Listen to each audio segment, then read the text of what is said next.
자더라. 아멘.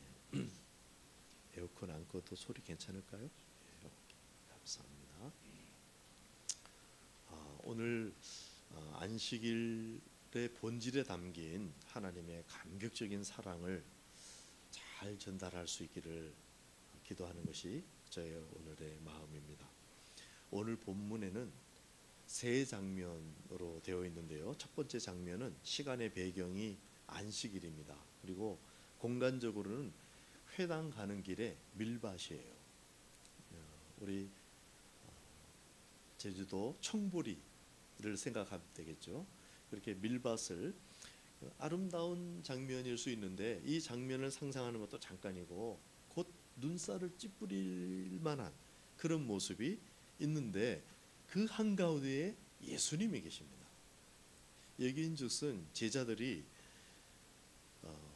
밀밭 사이로 밀을 막 이렇게 밟으면서 헤치면서 길을 내면서 가는 거예요. 그리고 예수님이 뒤따릅니다. 그리고 거기다 시장에서 막빛 이삭도 비벼서 입에 털어놓고 이런 장면입니다. 자, 이 어부들이죠, 제자들이. 그러니까 밭은 이 사람들 밭이 아닐 거예요. 다른 사람들의 밭인데 그것을 밟고 거기서 이렇게 이제 지나가는 이런 상황입니다. 현대인의 눈으로 봐도 얼른 봐도 문제가 있는 행동들이죠. 더군다나 안식일을 중시하는 바리새인들의 눈에 볼 때는 이거는 진짜 형편없는 행동이라고 느꼈을 거예요. 이 당시가 좀 흘러서 이제 바리새인들이 전통으로 정리한 유대인들이 정리한 내용들을 보면 미쉬나라는 안식일 규정이 있어요. 하지 말아야 될 39가지 행위 이런 게 있는데 그게 뭐 별의별 것이 다 있지만은 그 중에 지금 이 행동 손을 비벼서 먹고 싶지 않은 것을 털어내고 먹고 싶은 것을 이게 안식일에 하지 말아야 될 행동에 들어가는 거고요. 뭐 이것뿐만 아니라 별의별 많은 그런 관심들이 많은 사람인데 지금 아주 형편없이 이것을 이제 위반한 그런 상황입니다.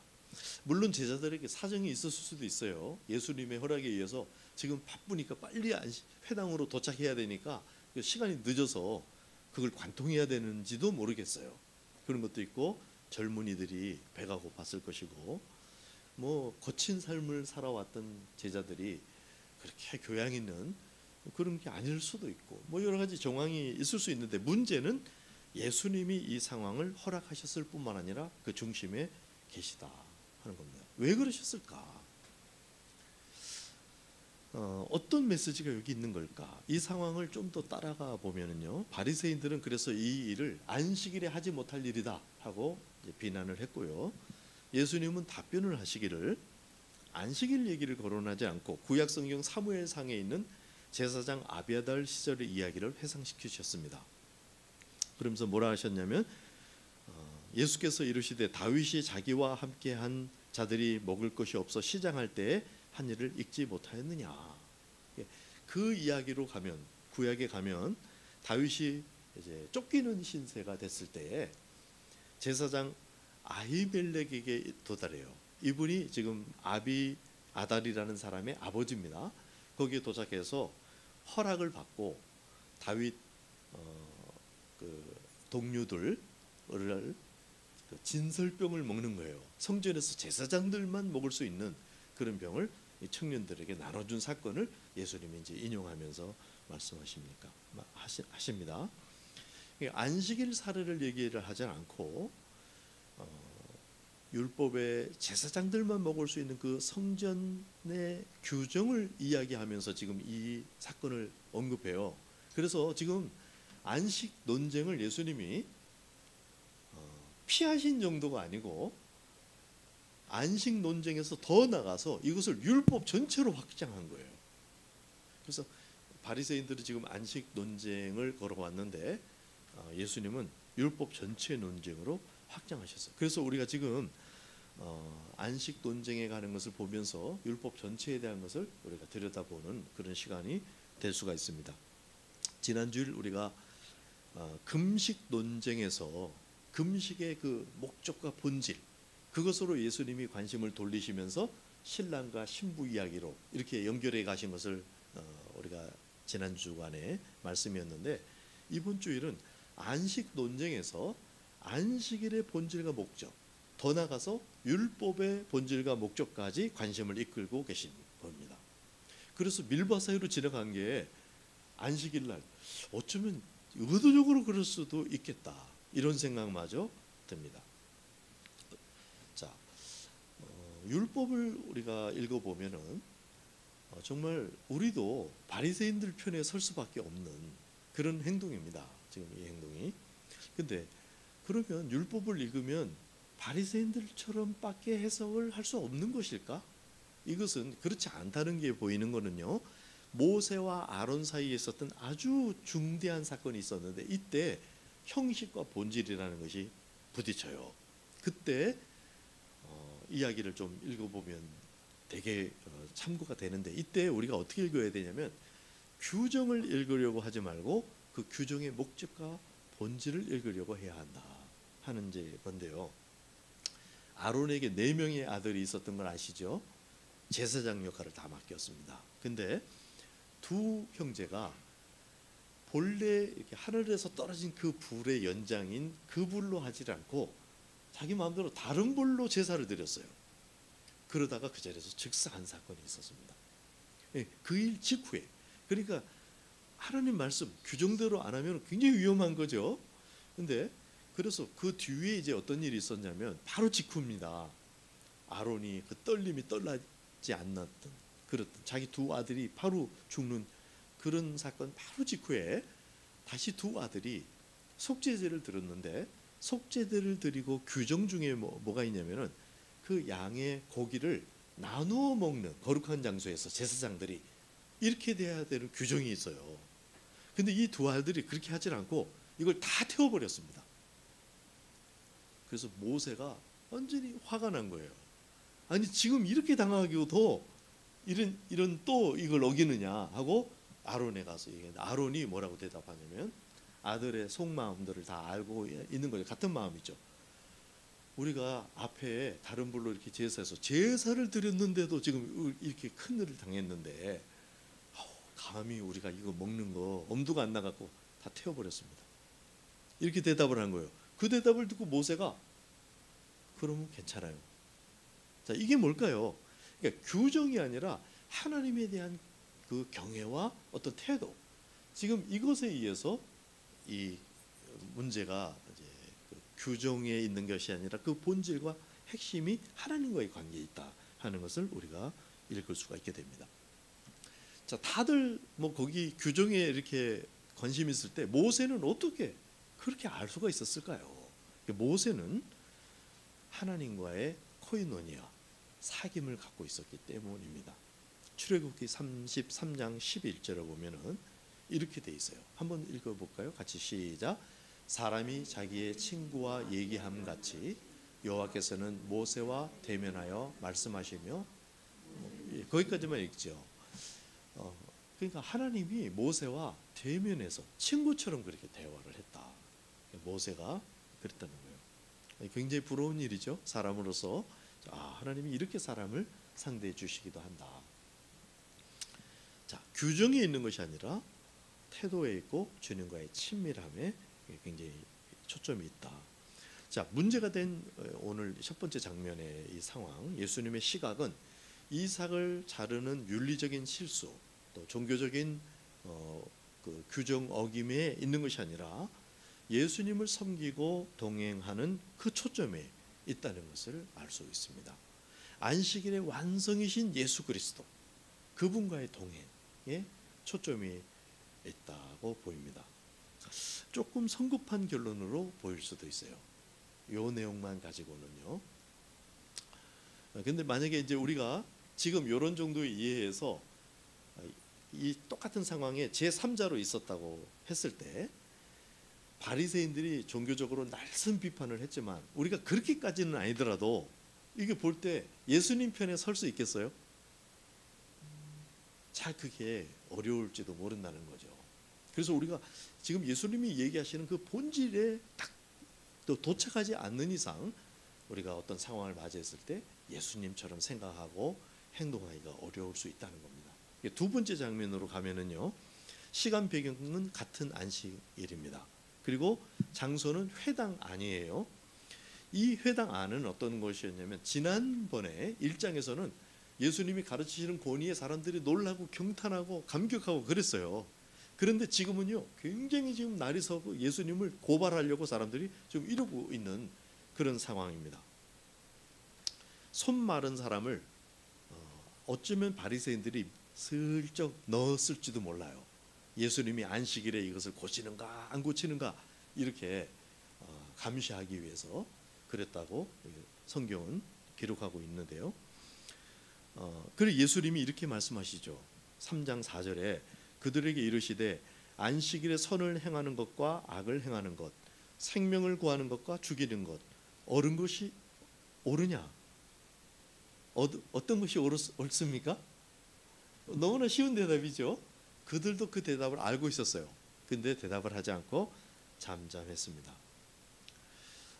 우리 첫 장면에 예수님이 지금 이끌어 가시는 그 초점보다는 우리가 동의하기가 쉽죠.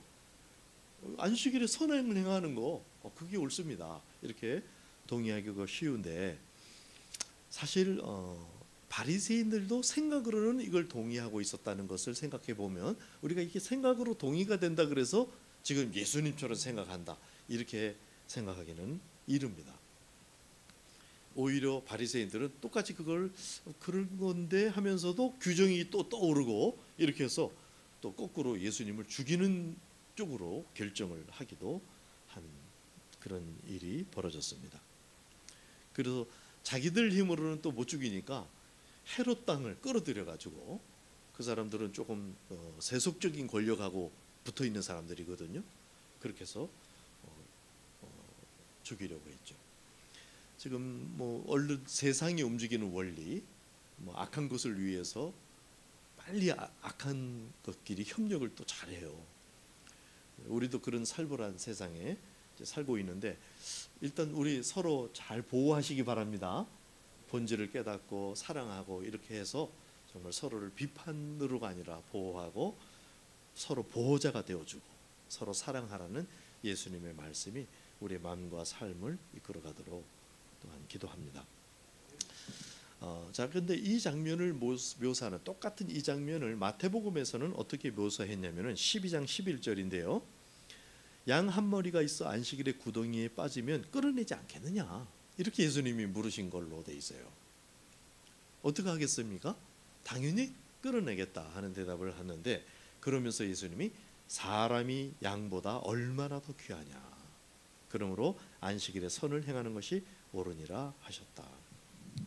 그러니까 첫 번째 우리가 봤던 장면, 밀밭에서 일어난 장면, 거기에도 똑같이 결론이 뭐였냐면 안식일이 사람을 위해서 존재하는 것이지 사람이 안식일을 위해서 존재하는 것이 아니다, 이렇게 말씀하셨어요. 그래서 사람이 안식일보다 더 소중하다 이렇게 말씀하신 거였는데, 지금 여기서도 사람이 영보다 얼마나 귀하냐 이렇게 말씀하신 것입니다.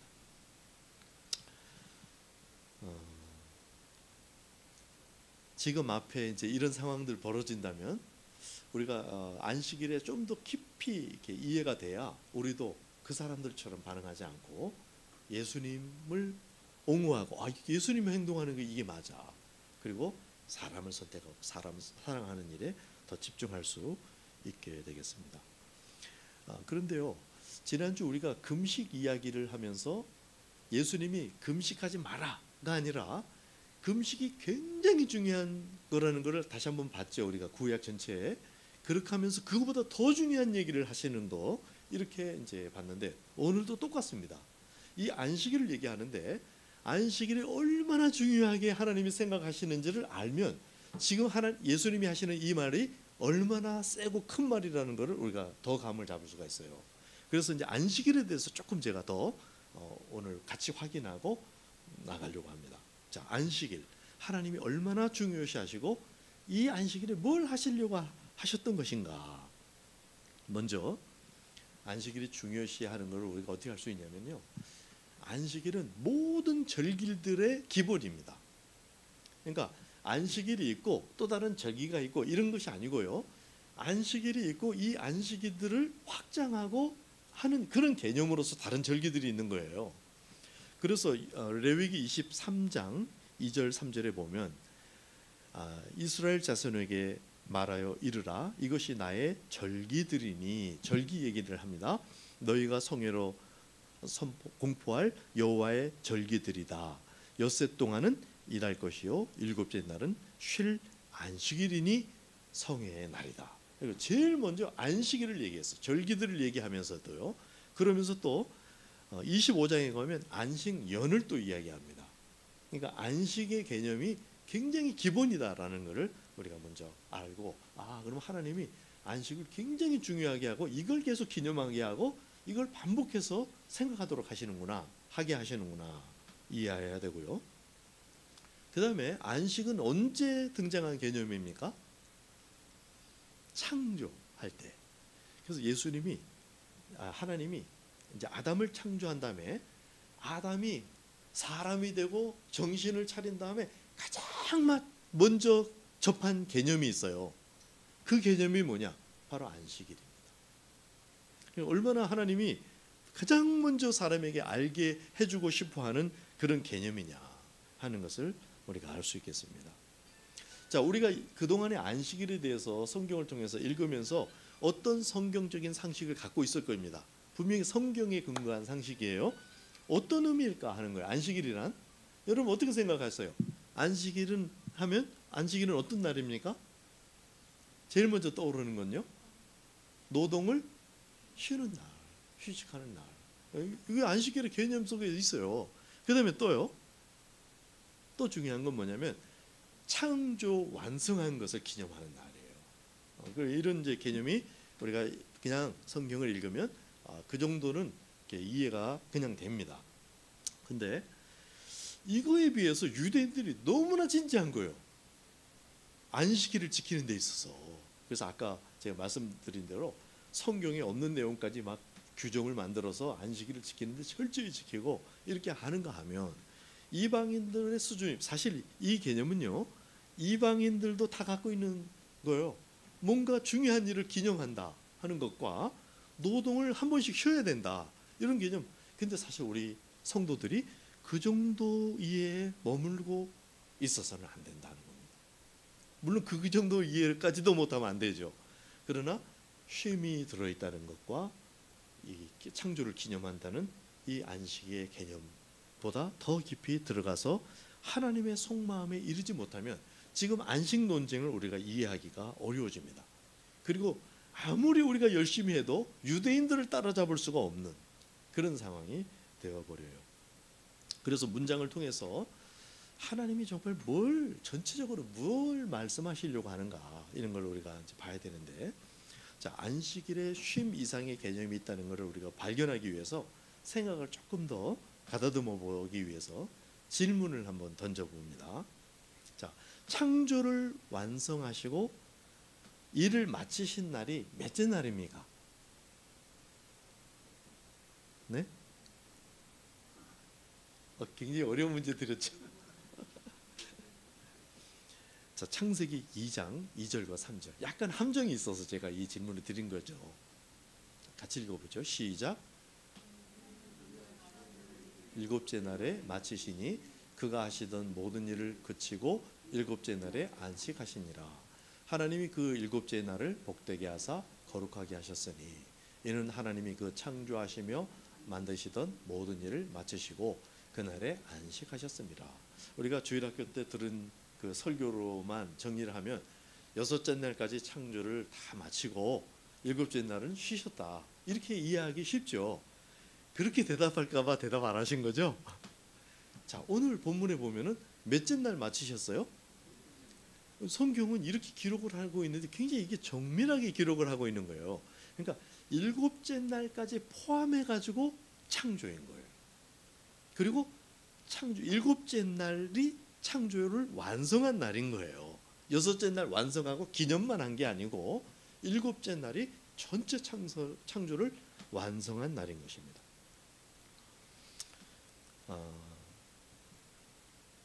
물론 기념일도 또 되기도 하는 거죠. 그래서 왜 활용점점이라는 말 있잖아요.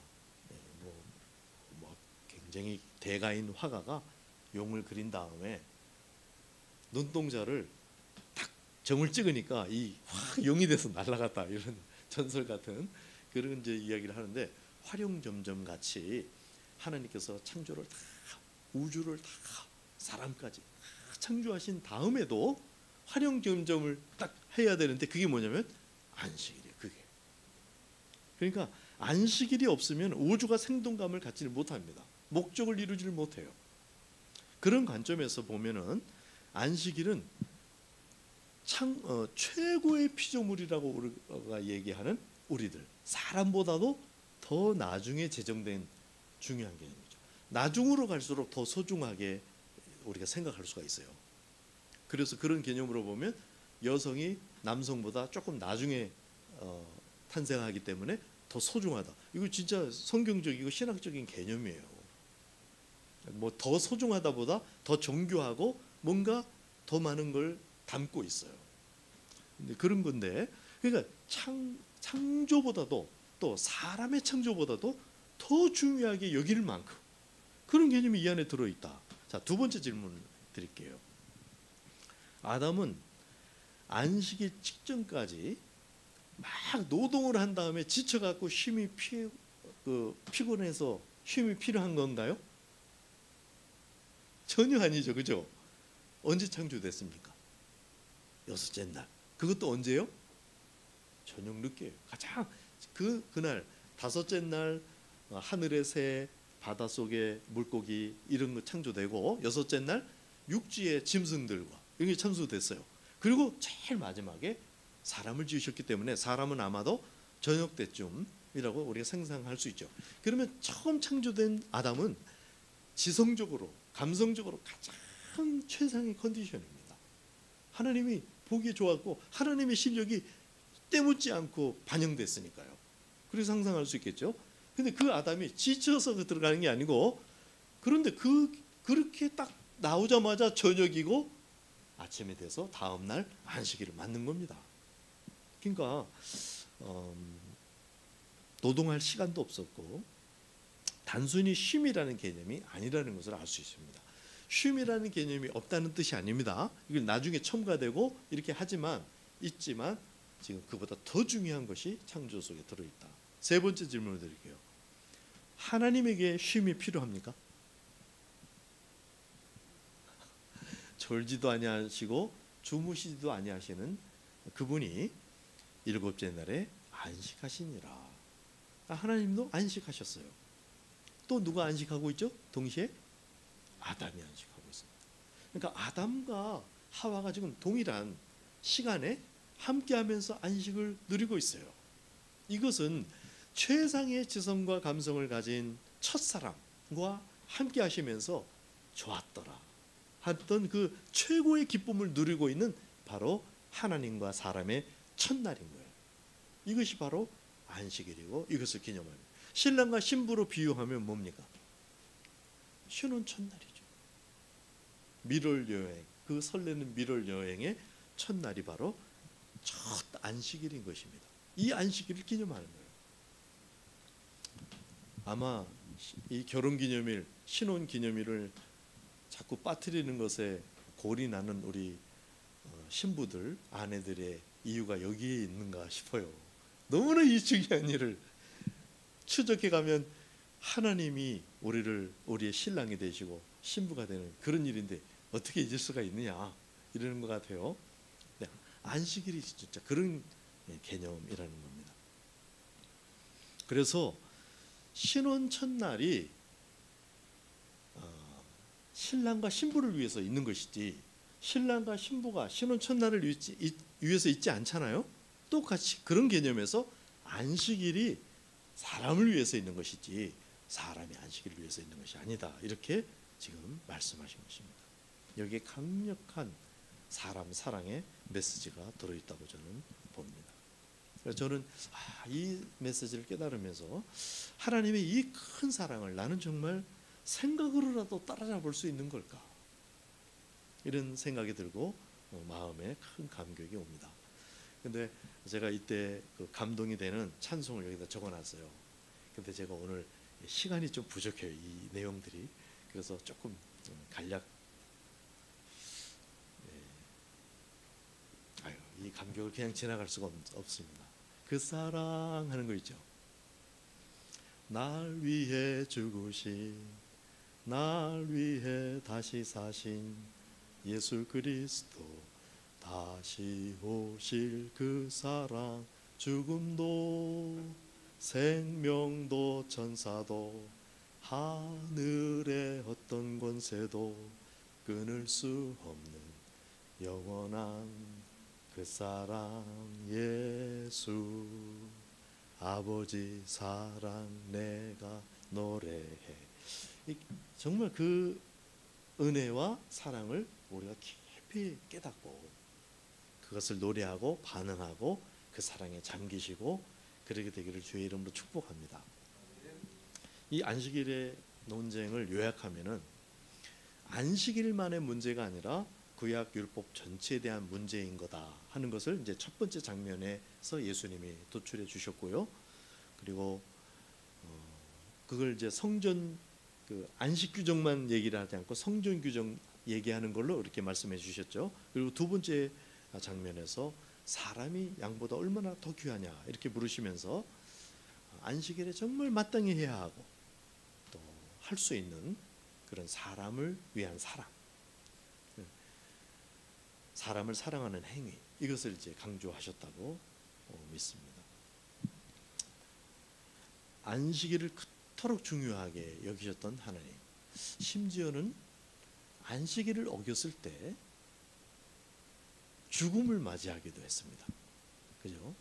하나님의 백성들 중에 저는 정말 이 사람과 함께하려는 그 하나님의 그 열정 속에 그것을 방해하고 해치는 것에 대한, 그것을 해쳐서는 안 된다는 것을 정말 강렬하게 가르쳐줘야 될 하나님의 마음이 또한 읽어지기도 합니다.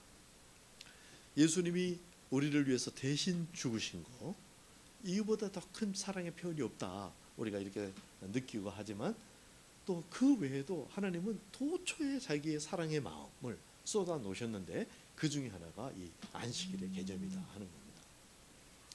세 번째 장면으로 이제 넘어가는데요. 7절부터 이제 12절까지입니다. 3장. 거기에 보면 수많은 사람들이 몰려듭니다.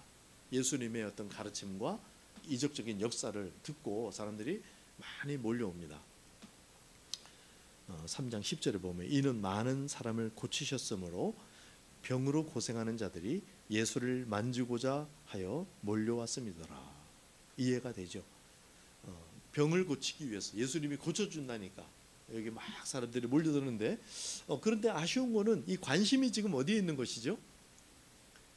예수님에게 있다기보다는 예수님의 능력에 있는 것이죠. 그래서 병이 치료되는 것, 여기에 지금 관심이 집중되어 있는 그것을 이제 마가는 이렇게 기록을 하고 있습니다. 사실 뭐 우리 몸을 가진 우리들로서 너무나 이해가 가고 또 예수님도 이것을 물리치지 않았습니다.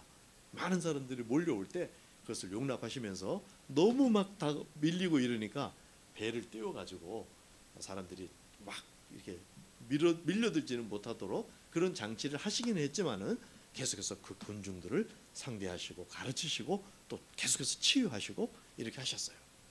이 권능이, 이 긍휼이 우리에게도 있기를 원합니다.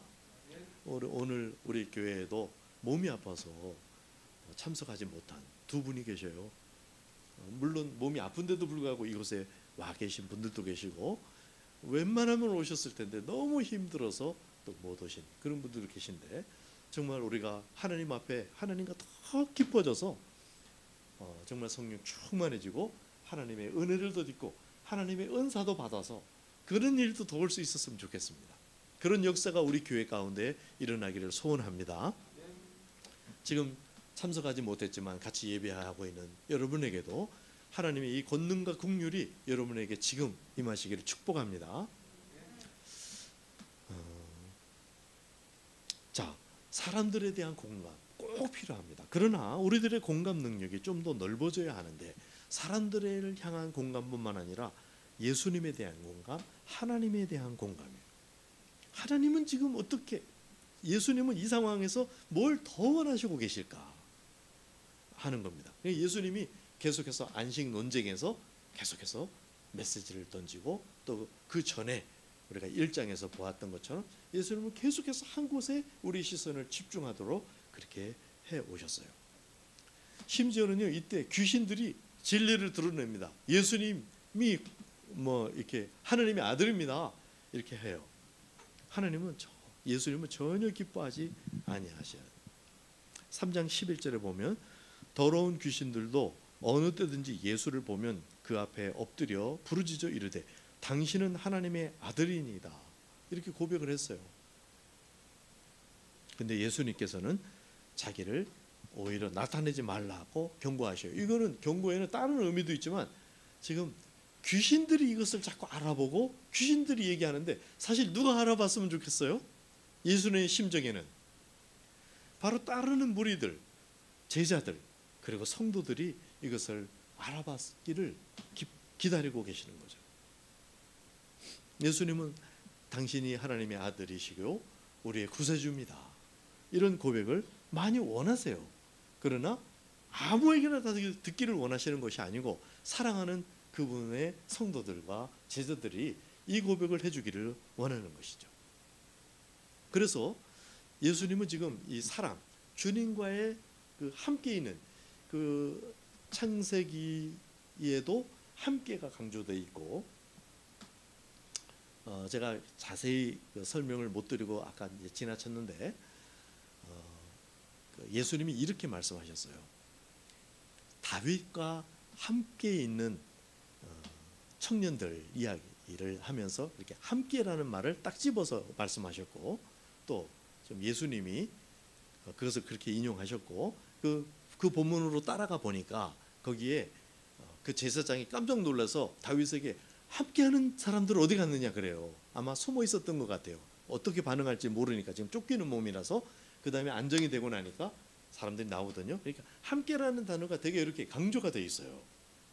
그리고 예수님이 또 마가복음 3장 14절, 이것은 같이 한번 읽어볼까요? 성경을 같이 한번 보시죠. 3장 14절 15절 시작. 이에 12를 세우셨으니 이는 자기와 함께 있게 하시고 또 보내사 전도도 하며 귀신을 내쫓는 권능도 가지게 하려. 예수님이 제자들을 왜 택하셨을까? 첫 번째 이유는 뭡니까?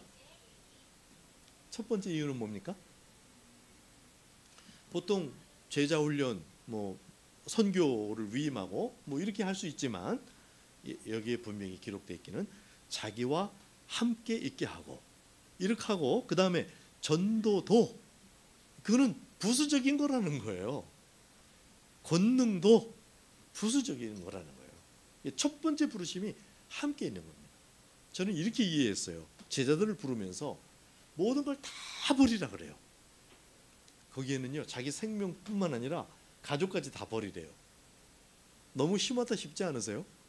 아무리 하나님이지만 하나님이 줘놓고 왜 다 버리라 그러셔요? 이렇게 생각할 수도 있겠죠. 근데 예수님은 그게 제가 이해하기는 이런 어떤 말이냐면, 나와 너 사이에 있는 것 다 없이 하고 정말 아무것도 없고 너와 나만 딱 바라볼 수 있는 그런 관계가 되고다오. 이게 제자들을 콜링하는 첫 번째 부르심이다. 저는 이렇게 믿게 됩니다. 그래서 함께 있게 하시고, 그래서 제자들을 지금 함께하는, 이것이 신랑과 신부의 이야기였고 안식의 가장 강렬한 초점이었다는 거죠. 첫 사랑과 하나님이 함께하는 그 시간, 그리고 이것을 계속해서 반복해서 언제나 항상 함께 해야 하지만, 특별히 그 시간만큼은 다른 것을 다 뒤로 하고 정말 하나님과 독대하는 그런 시간을 갖는, 거기에 방해되는 모든 것들을 다 삼가는. 그래서 지금 주일로, 안식일이 주일로 개선됐을지라도 여기에는 주일이 된 다음에는 안식일처럼 막 뭘 어떻게 해야 되고 이렇게 이게 적어져요. 그렇지만 그 개념은 더 강화된 것이지 약화된 게 아니라는 겁니다. 그런 차원에서 주일에도 정말 하나님과 나 사이를 방해하는 이런 것들은 내 스스로 삼가하는 그런 성숙한, 그리고 주님과 깊이 연합하는 그런 기회를 가지라는 그런 구조로 이 날도 달도 돌아가게 하시고 지금 안식일을 만드시고 주일로 계승하게 하시고 이렇게 말씀하고 계시다. 이 말씀을 지금 마가는 예수님이 그런 마음을 갖고 계신 것을 마가가 간파하고 자기와 함께 있게 하시고 또 전도도 하고 귀신을 내쫓는 본능도 가지게 하려 하십니다. 예수님과 함께 하시기를 주의 이름으로 축복합니다. 그 결과로 말미암아 전도도 할 수 있게 되고 심지어는 귀신을 쫓아내는 권능도 우리에게 흔한 일이 되기를 주의 이름으로 축복합니다. 그래서 예수님은 진짜 이제 사람을 위하는 일, 하나님과 사람이 함께하는 일, 이 일을 위해서 제 세 번째 장면에서는 많은 군중들을 뒤로 하고 소수의 사람들에게 집중하는 장면을 지금 보여주고 계시는 겁니다. 이 사랑을 실현하는 전략을 예수님은 소수의 사람들에게 집중하는 것으로 했습니다. 그래서 12 제자들을 하신 거예요. 함께 제자들과 함께하는 일에 예수님이 친히 시간을 3년발이라는 그 짧은 시간 속에 거기에 시간을 많이 들이셨고 우리도 참고로 할 만한 일이죠. 예수님도 근데 이 제자와 사역이 완벽하지는 않았습니다. 왜냐하면 예수님을 배반하고 스승을 팔아넘긴 가룟 유다가 그 안에 포함되어 있기 때문입니다. 이것도 마가가 그 이름을 명확하게 기록을 하고 있습니다. 그런 차원에서 보면 예수님의 사랑과 어떤 그 사랑의 전략과 그거를 전달하는 방식은요 너무나 탁월하고 너무 감격적이에요. 저는 그냥 이걸 얼른 읽으면서도 내 사역에서도 실패가 많을 텐데 이미 많이 있었고 앞으로도 그럴 텐데 그것에 대해서도 너무 좌절하지 않을 수 있는 어떤 여지를 주는 거예요. 예수님마저도 이런 일이 있었다면 우리에게는 얼마나 더 그렇겠는가 이런 생각도 드는 거죠. 저뿐만 아니라 모든 하나님의 사람들이 하나님의 사람들을 안내하는 과정에서 혹은 오히려 상처를 받기도 하고 오히려 진짜 복을 준 것을 화로 받기도 하고 뭐 이런 경우 예수님이 이것을 다 겪으신 거예요. 그러면서도 계속해서 하나 집중하시기를 제자들이 나오는 일을 이제 집중하셨는데 안식 논쟁에서 공격받은 것 이런 상황을 예수님은 오히려 사람이 더 중요하다라는 메시지를 강화시키는 것으로 또 이렇게 전화위복시키셨죠. 2번이나 그렇게 하셨고 그것을 이제 실천적으로 액션으로 들어가셨는데 지금 제자들에게 집중하면서 사람 사랑을 지금 실현하고 계십니다. 그러면서 그것을 모든 족속에게까지 그렇게 하라. 제자를 삼으라. 이 말을 하신 것이죠. 말씀을 마치겠습니다. 예수님을 더욱 신부처럼 바라보는 성숙한 신앙 그것을 여러분 마음에 더 가지고 그것을 강화해 나가고 그렇게 성숙해 가시기를 주의 이름으로 축복드리고요. 그리고 또 그런 마음을 가지고 있는 분들에게 하나 추가적으로 부탁하고 싶은 말이 있다면 함께라는 단어를 더 기억하는데 이게 함께라는 것은 2가지 함께인 거죠. 예수님과 정말 더 무엇보다도 함께 지내는 그런 동행을 하는 것과 또 사람들과 함께하는 거 기본적으로 맞지만은 자기보다 미성숙한 사람들을 그렇게 예수님과 함께할 수 있도록 그것을 돕는 일에 예수님처럼 시간을 집중하는 거예요. 3번째 장면에 예수님이 보여주신 것처럼 그래서 우리가 모두 함께 성장하면서 인생의 제자들을 만나게 되시기를 축복합니다. 그리고 그 사람에게 투자하고 집중하는 복도 누리시기를 바랍니다. 그래서 성경 교사로 정말 순장으로 그리스도의 제자로 정말 이 생과 내 생에 모두 보게 되는 그런 열매를 맺는 삶을 계속하게 되시기를 오늘 안식 논쟁에서 듣는 이 하나님의 사랑을 깊이 소유하시고 그 사랑을 몸으로 실천할 수 있는 그런 우리 모두가 되기를 주의 이름으로 축복합니다. 우리 찬송 한 장 드리겠습니다.